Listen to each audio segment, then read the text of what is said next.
नमस्कार दोस्तों, नमो भारत न्यूज़ में आप सभी का एक बार फिर से स्वागत है। दोस्तों, आज जब भारत ने कीर्तिमान रचते हुए इंडियन एयरफोर्स में राफेल को शामिल करवाया, वो भी ऐसे ही नहीं, भारतीय जांबाज जो फाइटर पायलट हैं वो राफेल को पूरे 7,000 से भी ज़्यादा किलोमीटर से उड़ाकर खुद भारत लेकर आते हैं। और तब ऐसे में कांग्रेसियों को 2019 चुनाव से पहले की याद आ जाती है। और देखिए उन्होंने क्या क्या कह डाला है, क्या क्या जहर उगल डाला है, सुनिए ज़रा। दरअसल फ्रांस से भारत को मिले लड़ाकू विमान राफेल को लेकर कांग्रेस पार्टी ने सरकार से कुछ सवाल पूछ डाले हैं, और वो सवाल अब उसे एक बार फिर याद आए हैं 2019 के बाद। पार्टी नेता रणदीप सुरजेवाला ने एक ट्वीट करके सरकार से 5 सवाल पूछे हैं। हालांकि सुरजेवाला ने राफेल को लेकर वायुसेना के जांबाजों को बधाई भी दी, लेकिन सरकार से उन्होंने 5 सवालों का जवाब मांगे। बता दें, ये वही सवाल हैं जो काफ़ी अरसे से कांग्रेस पूछती आ रही है, और ख़ास तौर से ये सवाल वो सवाल हैं जिनकी वजह से ये 2019 चुनाव पूरी तरह से हार गए। 2014 में तो फिर भी इनकी कुछ इज्जत बची थी, पर 2019 में तो इनकी पूरी की पूरी धज्जियां उड़ गई थी। रणदीप सुरजेवाला ने कहा कि राफेल का भारत में स्वागत है, वायुसेना के जांबाज लड़ाकों को बधाई। आज हर देशभक्त ये ज़रूर पूछे। अब ये जो सवाल हैं ये मैं आपको बताऊंगा कि इन्होंने क्या पूछे हैं, लेकिन मैं पहले आपसे ये पूछना चाहता हूँ, क्या ऐसे वक्त पर जब दो देशों से दो मोर्चों पर भारत युद्ध करने के लिए मजबूर खड़ा हो, ऐसे में कांग्रेस को भारत सरकार के साथ खड़ा नहीं होना चाहिए था? क्या उसे भारत में जो मोदी सरकार है उसका साथ नहीं देना चाहिए था, या ऐसे समय पर उल्टा सवाल पूछे जाने चाहिए थे? खैर, इनकी ही पुरानी कारगुजारियां हैं, वरना राफेल इतना दिनों लेट नहीं आता। अब मैं आपको कांग्रेस के उस सवाल पूछकर मैं बताता हूं जो उसने पूछे। दरअसल रणजीत सुरजेवाला ने पूछा है कि 1.526 करोड़ का एक राफेल अब 1670 करोड़ में क्यों? दूसरा सवाल पूछा है कि 126 राफेल की बजाय अब 36 ही क्यों? और तीसरे सवाल में उन्होंने पूछा है मेक इन इंडिया की बजाय ये मेक इन फ्रांस क्यों? और चौथे सवाल में उन्होंने पूछा है कि 5 साल की देरी आखिर क्यों? और इसके अलावा कांग्रेस पार्टी के आधिकारिक ट्विटर हैंडल से भी ट्विटर पर राफेल जेट्स को लेकर एयरफोर्स को बधाई दी गई है, और ट्वीट में कहा गया है कि राफेल सौदे के लिए 2012 में की गई कांग्रेस की मेहनत आखिरकार रंग लाई। अब ये जो बात है ये थोड़ी हज़म नहीं हो रही है, क्योंकि इन्होंने मेहनत तो जो है अगस्ता वेस्टलैंड में भी की थी, मेहनत तो इन्होंने जो है कॉमनवेल्थ गेमों में भी की थी, और मेहनत तो इन्होंने न जाने कितने ही कामों में की है। और वो मेहनत तो सबको याद होगी जो इन्होंने 2014 में जाते जाते गोल्ड स्कीम में की थी, जिसके चलते बहुत मोटा पैसा पीटा था, और जो है एयरसेल मैक्सिस वाला कांड के चक्कर में इनके पूर्व वित्त मंत्री पी चिदम्बरम जेल तक हो आए थे। खैर, इन सब से इतर जो है इनके आज कांग्रेस के ही सवालों पे बात करेंगे। कांग्रेस की मेहनत आखिरकार रंग लाई, ऐसा कह रहे हैं, और यह समझौता साकार साबित हुआ। कांग्रेस ने भारतीय जनता पार्टी पर आरोप लगाते हुए कहा है कि कांग्रेस और बीजेपी की डील में बहुत बड़ा अंतर है, जिसमें बीजेपी के घोटाले सामने आए हैं, और ये इन यानी कि अब आप देखिए इन्होंने सुप्रीम कोर्ट की अवहेलना तक कर दी है। दरअसल सुप्रीम कोर्ट में ये फैसला आ चुका है, जिसमें सुप्रीम कोर्ट ने बंद लिफाफे में पूरी रिपोर्ट मांगी थी कि राफेल का सौदा कैसा हुआ है, जिसके बाद तत्कालीन सीजेआई रंजन गोगोई ने ये सिद्ध किया था कि राफेल में कोई धांधली नहीं हुई है, और तब राहुल गांधी के ऊपर उल्टा केस हो गया था कि उन्होंने प्रधानमंत्री को चोर बताया था। तो हमारे प्रधानमंत्री में तो है जोर, लेकिन कहाँ है कांग्रेसियों के चोर? ये सवाल मैं आज आपसे पूछ रहा हूँ, इसका जवाब आप यहाँ पर कमेंट बॉक्स में लिखकर ज़रूर बताएं। दोस्तों, आगे बता दूं कि कांग्रेस पार्टी ने ट्विटर में लिखा है कि कांग्रेस की डील में देश को 126 जेट मिलने थे, जबकि बीजेपी ने 36 का सौदा किया है। देश में मेड इन इंडिया के तहत 108 राफेल जेट बनने थे। कांग्रेस के सौदे के मुताबिक साल 2016 तक भारत के राफेल मिल जाने थे। हर जेट की कीमत 526 करोड़ रुपए निर्धारित की गई थी। इससे पहले कांग्रेस नेता दिग्विजय सिंह ने भी राफेल को लेकर सरकार पर निशाना साधा था। उन्होंने ट्वीट में लिखा था कि आखिर राफेल फाइटर प्लेन आ गया है, और 126 राफेल खरीदने के लिए कांग्रेस के नेतृत्व में यूपीए ने 2012 में फैसला लिया था, और 18 राफेल को छोड़कर बाकी भारत की सरकार की एचएएल में निर्माण का प्रावधान था।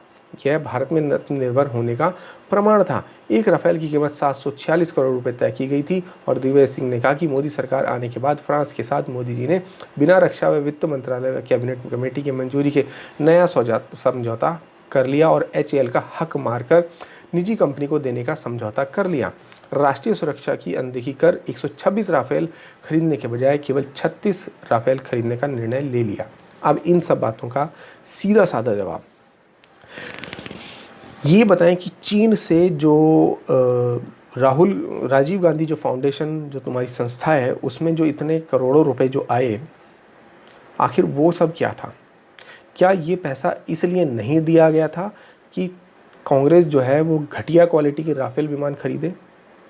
आर्मी ने कहा था कि राफेल विमान खरीदने जाने चाहिए, लेकिन सरकार ने यह निर्णय लिया कि घटिया क्वालिटी के राफेल विमान खरीदे जाएं जिनके हेलमेट जो है पायलट के साथ हेलमेट माउंटेड कनेक्शन ना हो, जिनमें जो लेटेस्ट जो मिसाइल्स हैं वो ना लगी हों, हैमर मिसाइल ना मिले, इसके अलावा जो है स्कैल्प मिसाइल्स ना मिले। ये सब मिसाइलें नहीं मिलने वाली थी, सिर्फ खाली खोखे वाला एक राफेल विमान आने वाला था, जिसके बाद आने के बाद इसमें जो मिसाइल्स हैं वो पुरानी तकनीक वाली लगाई जानी थी, या शायद ना भी लगाते, क्योंकि इन्होंने जो राफेल ख़रीदा था वो उसका मकसद ही सिर्फ ये था कि चीन कभी भी भारत से पीछे ना हो जाए और भारत के जो राफेल विमान है वो कभी भी चीन के विमानों को मुंहतोड़ जवाब ना दे सके और वो भागने में तो सक्षम हो लेकिन हमला करने में सक्षम ना हो। इस तरह के कमज़ोर राफेल विमान जो है खरीदने की प्लानिंग कांग्रेसियों ने की थी और 126 राफेल विमान खरीदे गए ताकि कम कीमत वाले ज़्यादा विमानों में ज़्यादा घोटाला बड़ा किया जा सके। और क्योंकि ये जो इन्होंने जो डील की थी वो गवर्नमेंट टू गवर्नमेंट डील नहीं की थी, कांग्रेस ने जो डील की थी वो बिचौलियों के दम पर भी डील की थी। जैसा इन्होंने अगस्ता वेस्टलैंड और पुराने जितने भी जो सौदे किए हैं आज तक रक्षा के, उन सब में करके दिखाया था। ये इनका एक छोटा सा जो है मतलब बात का जवाब है। अब जबकि इस सब का जवाब मोदी जी समेत भारत की जनता कांग्रेसियों को 2019 के चुनाव में पहले ही दे चुके हैं, जिसके बाद से लगातार कांग्रेस का अस्तित्व देश की राजनीति से ख़त्म होता जा रहा है। इस बीच में कांग्रेसियों का ये सवाल पूछना और वो भी इस तरह के बेहुदा सवाल पूछना कहाँ तक जाएगा? है इस बुराई को छोड़ देते हैं हम और आपको आज की घटना के बारे में बताते हैं कि कैसे राफेल जो है वो भारत पहुँचे और उनका भव्य स्वागत किया गया। भारतीय वायुसेना के इतिहास में आज का दिन बेहद खास होने जा रहा था और जो कि हुआ भी। आधुनिक तकनीक से लैस लड़ाकू विमान राफेल में जो है वो भारत में पहुंच गए और यूएई से उड़ान भरते हुए कुछ देर बाद ये जो है पांचों राफेल विमान जो है भारत में लैंड कर चुके थे 2 बजे के बाद। अब इन राफेल विमानों को सबसे पहले तो आईएनएस कोलकाता कंट्रोल ने भारत की जो हवाई सीमा है उसमें एंटर करने का संदेश दिया और कहा कि हिंद महासागर क्षेत्र में आपका स्वागत है। और तब राफेल पायलट ने बहुत शुक्रिया, भारतीय समुद्री जहाज़ हमारी समुद्री सीमा की रक्षा कर रहे हैं, ये संतुष्टि देने वाला है। इसके बाद आईएनएस कोलकाता आप आसमान की ऊंचाइयों को छुएं, आपकी लैंडिंग सफल हो, ऐसा आईएनएस कोलकाता ने कहा। इसके बाद राफेल लीडर ने wish you fair winds, happy hunting, over and out कहकर धन्यवाद किया। ये जो है आज का सबसे मज़ेदार और सबसे मधुर शब्द थे जो किसी भी भारतीय के कानों में पड़े थे।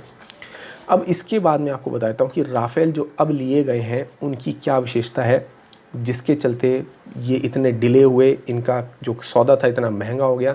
इसके बारे में मैं आपको 10 जो है खासियत बता रहा हूँ, बहुत शॉर्ट में बताऊँगा, ध्यान से सुनिएगा। ये जो नए राफेल हैं ये 2 इंजन वाले राफेल लड़ाकू विमान हैं जो कि आर्मी की पहली पसंद है। इसके अलावा राफेल अत्याधुनिक हथियारों से लैस है जिसमें विमान में फ्यूल की जो क्षमता है वो 17,000 किलोग्राम अधिकतम फ्यूल ले जाने की क्षमता है, जो अपनी ज़रूरत से ज़्यादा ईंधन ले जा सकते हैं। इसके अलावा राफेल हवा से ज़मीन पर मार सकने वाली स्कैल्प मिसाइल से लैस हैं जिसकी रेंज 150 किलोमीटर से बियॉन्ड विजुअल है, यानी कि आप जहां देखोगे उससे भी 150 किलोमीटर दूर तक ये जो है हमला कर सकते हैं।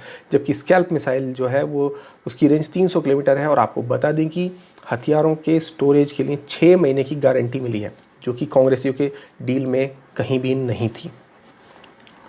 अब इसके अलावा बता दूं कि राफेल की जो अधिकतम स्पीड है वो 2130 किलोमीटर प्रति घंटा है, जो कि चीन और पाकिस्तान के F-16 और उसके JF-17 से कहीं ज़्यादा है। जिसका मतलब है कि चीन और पाकिस्तान के जो फाइटर जेट्स थे वो न केवल राफेल को छू भी नहीं पाएंगे बल्कि राफेल उनके ऊपर हमला कर देगा। लेकिन पहले जो कांग्रेस ने जो डील की थी उसमें जो राफेल थे वो केवल इन जहाज़ों से बचकर भाग सकते थे, इनके ऊपर हमला नहीं कर सकते थे। ये 1 मिनट के अंदर 60,000 फुट की ऊंचाई तक जा सकता है, जबकि चीन और पाकिस्तान के कोई भी फाइटर जेट्स ऐसे नहीं हैं जो इतनी ऊंचाई तक इतनी जल्दी पहुंच सके। यहाँ आपको ये भी जानना ज़रूरी होगा कि राफेल की मारक क्षमता 3700 किलोमीटर तक है, जितनी कि चीन और पाकिस्तान के किसी भी फाइटर जेट्स की नहीं है। इसके अलावा ये 4.5 जनरेशन के ट्विन इंजन से लेस है, जो कि पुराने राफेल जेट्स जो कांग्रेस लाने वाली थी वो सिर्फ 4th जनरेशन के थे। अब आपको बता दूं कि ये एक बार में 24,500 किलोग्राम तक वजन उठाकर ले जा सकता है और एक साथ ही 60 घंटे अतिरिक्त उड़ान भर सकता है, क्योंकि इसके अंदर अतिरिक्त फ्यूल ले जाने की क्षमता है। ऐसी ही न जाने कितनी खासियत हैं जो राफेल जो नया जो 2020 में आया है, इस राफेल में ऐसी न जाने कितनी खासियत है, मगर कांग्रेसियों को ये सब नज़र नहीं आएंगी। तो दोस्तों, आपका इस पूरी वीडियो पर क्या विचार है हमें कमेंट बॉक्स में लिखकर ज़रूर बताएं और इन कांग्रेसियों के मुंह पर ज़ोरदार तमाचा मारिए इस वीडियो को ज़्यादा से ज़्यादा शेयर करके और अपने कमेंट्स के द्वारा। धन्यवाद। जय हिंद।